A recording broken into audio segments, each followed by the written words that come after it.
চাইলে তুমি হারিয়ে যাও রাজাহীন কোন রাজ্যে, জনশূন্য কোন রাজ্যে। সাজেক এটা কোনো স্থান নয়, এ যেন এক অনুভূতি, মেঘে ঢাকা স্বপ্নের ঠিকানা।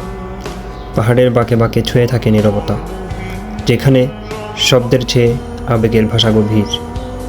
তুমি চাইলে হারিয়ে যেতে পারো এখানে, রাজাহীন এক রাজ্যে, যেখানে রাজা শুধু প্রকৃতি আর প্রজারা তুমি, আমি আর ভেসে বেড়ানো মেঘ।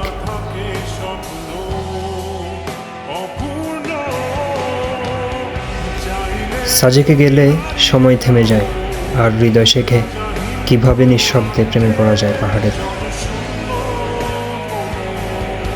সাজেক মেঘের রাজ্য, পাহাড়ের বুকে লুকানো এক স্বপ্নপুরী, যেন আকাশ নিজের হাত বাড়িয়ে ছুঁয়ে দেয় ধরিত্রীকে, আর মেঘেরা এসে গল্প করে নিঃশব্দে। ভোরের আলো যখন পাহাড়ের কোল ছুঁয়ে জেগে ওঠে, প্রকৃতি তখন আঁকে রঙিন ক্যানভাস, চিরচেনা নয়, যেন এক পরাবাস্তব জগৎ।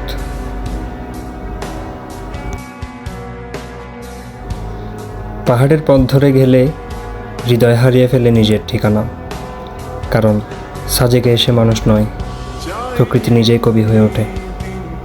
বলতে পারো চাঁদের কারাগার, ঝরাতে পারো তপ্ত সূর্য হতে, যদি চাও তুমি গুনতে পারো অগণিত তারা, মুছে দিতে পারো তুমি রাতের অন্ধকার। চাইলে তুমি হারিয়ে যাও রাজাহীন কোন রাজ্যে, জনশূন্য কোন রাজ্যে।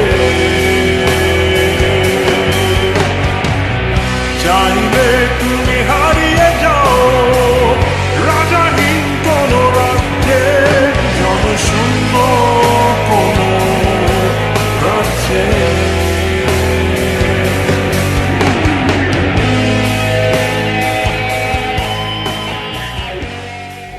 সাজেক শুধু একটা গন্তব্য নয়, এটা একটা অনুভূতি, একটা ফিরে আসার প্রতিশ্রুতি।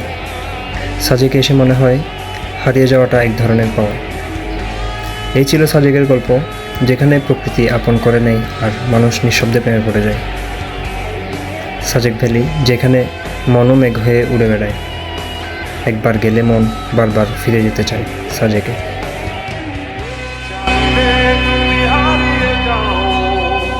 রাজাহীন কোন রাজ্যে, জনশূন্য কোন রাজ্যে।